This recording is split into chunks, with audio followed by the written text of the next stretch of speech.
Inimesed naudivad mugavust. Inimesed naudivad mugavust, mida pakuvad erinevad asjad.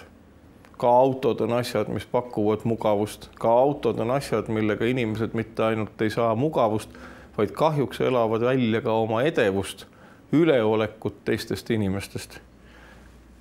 Selle tõttu ongi autosid väga palju.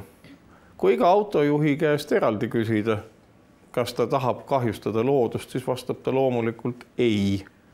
Samas aga on kuidagi nii kujunenud, et kõik autojuhid koos teevad seda.